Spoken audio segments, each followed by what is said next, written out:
Hello everyone, and welcome to my Bold and Beautiful for You channel. I hope everyone is having a wonderful day. Before we begin, please hit the subscribe button and give this video a thumbs up.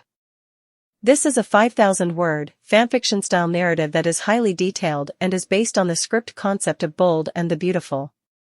Beth reveals a secret, and Steffi breaks down in tears of regret. I'm sorry, Steffi. In the expansive realm of Los Angeles luxury, beneath the glittering skyline and the infinite shimmer of Forrester Creations' glass facade, emotions were more profound than the Pacific. The Forrester and Logan families' foundations would tremble beneath a truth that no one foresaw, despite the fact that the day began as any other in the opulent world of the Bold and the Beautiful.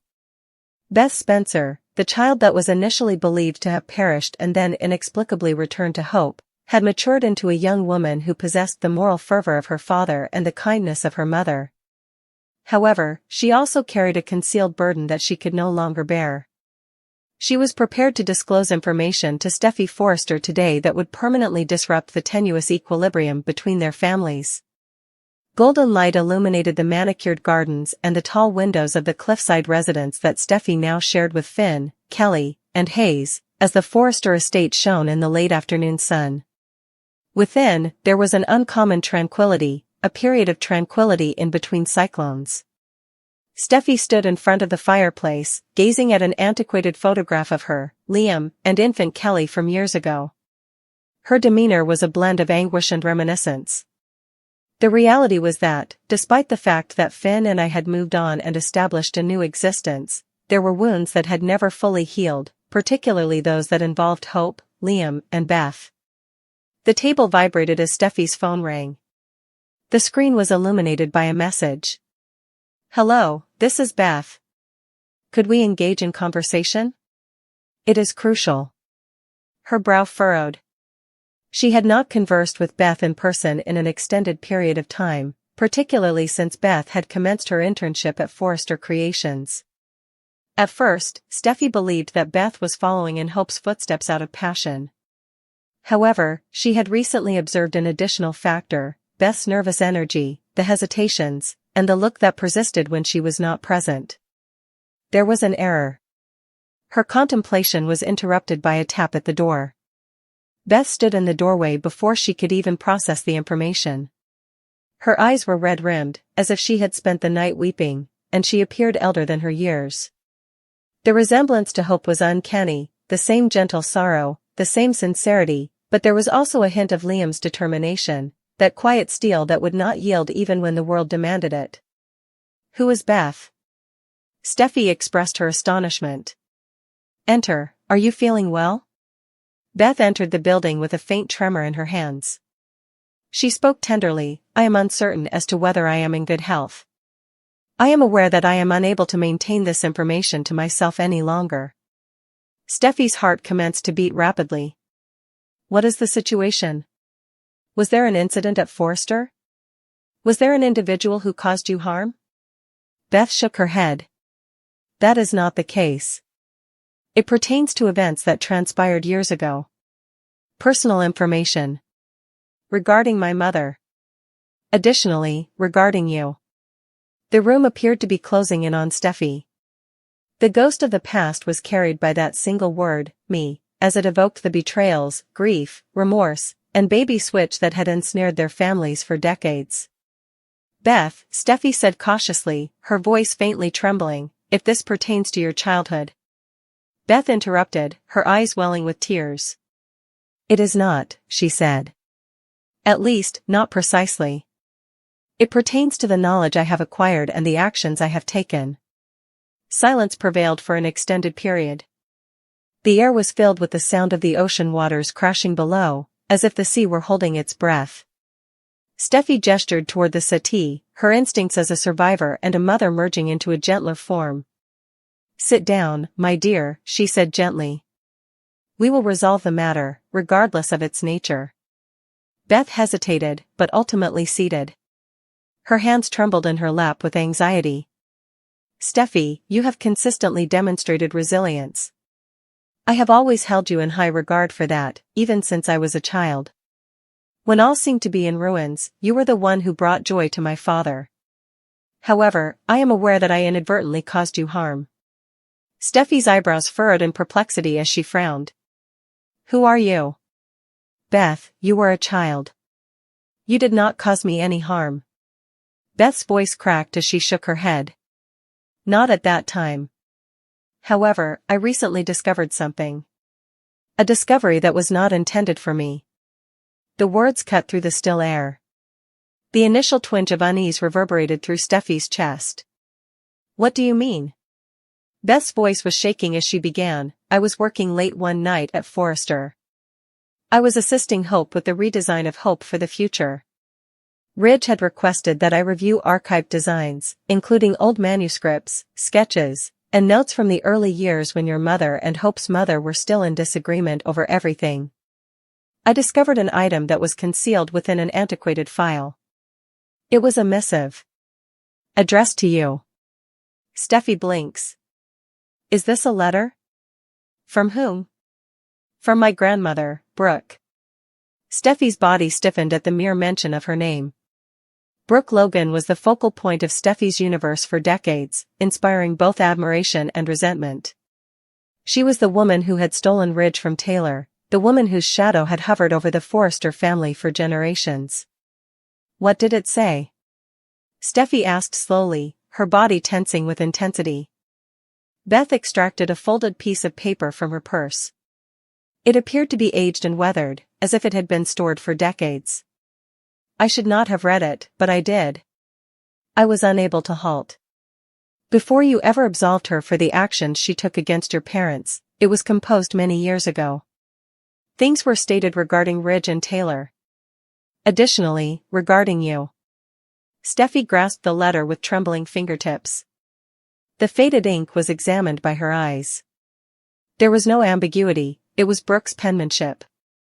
The pigment from her face withered as she read. In a heart-wrenching episode that redefines the emotional landscape of the bold and the beautiful, the sprawling Forrester mansion becomes the epicenter of revelations, remorse, and redemption. A single sentence, "I'm sorry, Steffi," uttered with trembling sincerity by Beth Spencer, set off a chain reaction that forever alters the destinies of the Forrester, Logan, and Spencer families. It commences quietly, as so many catastrophes do, with a rare moment of tranquility in the Forrester living room. By the flickering fireplace, Steffi Forrester Finnegan sits alone, elegant and composed, yet visibly worn down from months of emotional warfare with Hope Logan and Liam Spencer. She holds an old photograph of herself, Liam, and Kelly, which was taken years ago, before everything fell apart. The crackle of flames obscures her heavy breathing. The image had once symbolized a future she believed she possessed, however, it now causes her fingertips to ignite, reminiscent of a memory that has become toxic. Beth Spencer, a teenager who is now a living, breathing reminder of the past errors that tore two families apart, stands there, hesitant yet resolute, as the door creaks open gently. At first, Steffi's eyes narrow slightly, her pulse pounding with that old defensive instinct she can never quite suppress whenever the Logan name is mentioned. However, she then observes something new in Beth's eyes, something that appears to be guilt, fear, and deep, aching love. Beth's voice trembles as she speaks, the words scarcely escaping her lips. "I'm sorry, Steffi, I have to tell you something. I have been concealing a secret, and it pertains to Kelly." The room remains silent, and the flames appear to cease their dance. Steffi blinks swiftly in an effort to comprehend the information she has just received. Kelly? Her daughter? What could this lady, who is the daughter of Liam and Hope, possibly have to say regarding her child? Steffi's body trembles with a mother's instinctive dread as she stands up, the stakes reaching an almost unbearable level, as the tension between the Forrester and Logan clans has always been high. "Beth, what are you discussing?" she demands with a voice that is both sharp and trembling with terror. "If this is intended as a joke, it is not amusing. Please refrain from including Kelly in this matter." Beth steps forward, tears streaming down her face as she shakes her head. "It is not a prank. I wish it were." She reaches into her pocket and retrieves a folded letter that is slightly tattered, creased, and aged. "I discovered this in my mother's antiquated keepsake box," she confides, her voice breaking. It originates from Flo Fulton. It pertains to the events that transpired on the night of my birth and the subsequent events. Kelly's origin is also a factor. Steffi's knees buckle as she recalls the traumatic episode in which Phoebe, the infant she believed was hers, was revealed to be Beth, the child Hope had mourned. The moment Steffi's heart burst open in front of the world was the catastrophe that altered everything. The memory alone is as though it has never recovered, but to hear Beth revisit that era and suggest that there is more to the narrative is just too much. Steffi's eyes well up with tears as she murmurs, "Please, do not. Beth, refrain from reopening this. I am unable to relive the experience." However, Beth persists, her voice quivering with resolve. "You are required to be informed. My mother had never intended for me to witness this, but it has had a profound impact on my life." Flo claimed that she had lied, not only about me but also about a matter that she discovered at a later date. She stated that there was yet another pregnancy switch, another manipulation. Steffi gasps, staggering backward as if struck by lightning, as she claims that the hospital files were tampered with and that Kelly may not have been the infant delivered that night. She vehemently shakes her head, stammering, "No, no, that's impossible. Kelly is my daughter. I held her, She pauses mid-sentence, her mind revolving to the early days when her world was a whirlwind of sorrow and confusion, when Liam was divided between her and Hope, and when chaos seemed to follow every birth, every truth, and every lie. Beth meticulously unfolds the letter, her hands quivering. It is stated that Reese Buckingham concealed more than one switch in order to safeguard an individual who was compensating him. And Flo. She claims that she overheard a conversation regarding another infant and another mother who was unable to uncover the truth. I believe, her voice falters, that might have been you, Steffi. Steffi's complexion becomes pale. She sobs in disbelief as she collapses onto the settee, clutching her chest. No, no, no. Please, cease. I am unable to, she sobs, her voice reverberating throughout the residence. Beth, you are not aware of the content of your statement. However, Steffi's discernment begins to stir in the background, that sharp, unyielding instinct that she inherited from both Ridge and Taylor, the sensation that something buried is attempting to rise to the surface. The scene transitions to flashbacks, which depict the night of the baby exchange, Reese's panic, Flo's tears, Hope's unending grief, and Steffi's joy that transformed into anguish upon learning the truth. However, new images, new flashes, begin to emerge, whispered deals, hospital corridors, a nurse with a clipboard nervously gazing at a man in a dark suit, and a document being switched in a file drawer labeled Finnegan. The connection strikes Steffi hard. She exclaims, "Please, wait. Finnegan? In the same way as Finn?" Beth nods, wiping her eyes. The letter references a man who was later married into the Forrester family. It is stated that he was unaware of the situation, he was never informed, but his medical research files may contain the evidence. Finn enters the room with his white coat draped over his arm, seemingly heedless of the impending storm that is about to consume his family. "What is the situation?" he asks gently, but his pulse quickens as soon as he sees Beth holding the old letter and Steffi's face, which is smeared with tears. "Beth, what are you doing here?" Steffi is not able to articulate herself. She chokes out, she says Kelly might not be mine, and Finn freezes, his mind unable to comprehend the information. He immediately responds, "That is insane," and proceeds to offer her solace. However, Beth's subsequent statements cause the room to begin to revolve. It indicates that a DNA sample was stored in the hospital records but never tested, as it was not requested to be tested.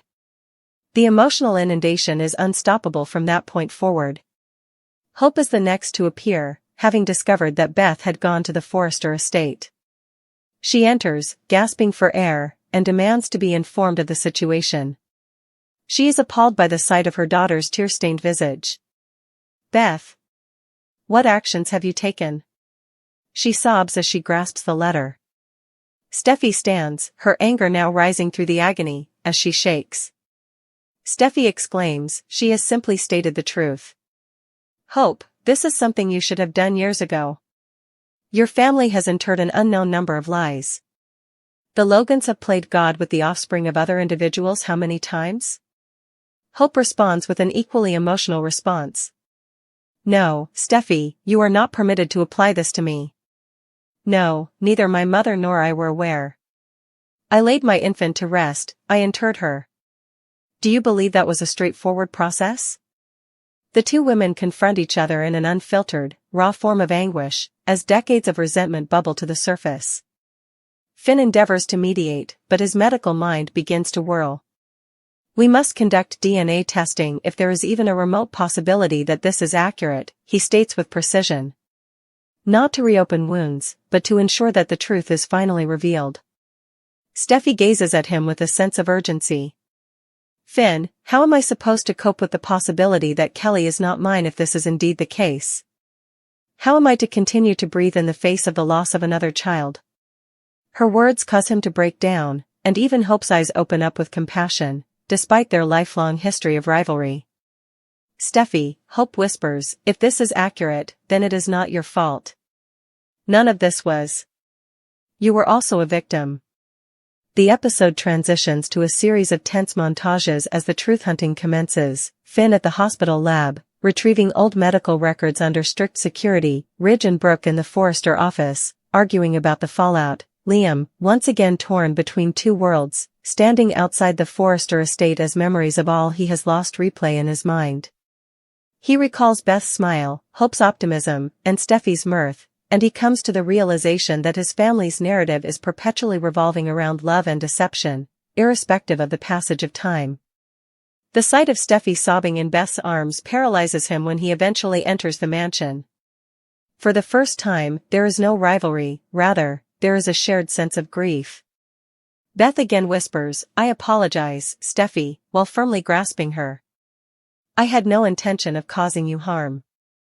I was unable to contain it any longer. The results are subsequently obtained.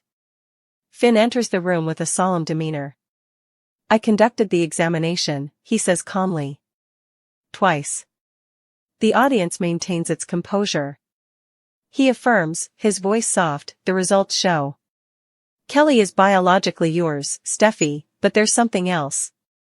The mislabeled DNA sample belonged to an additional infant born that evening, who unfortunately did not survive to enter his or her home. Everyone exhales, but the relief is fleeting as Finn persists.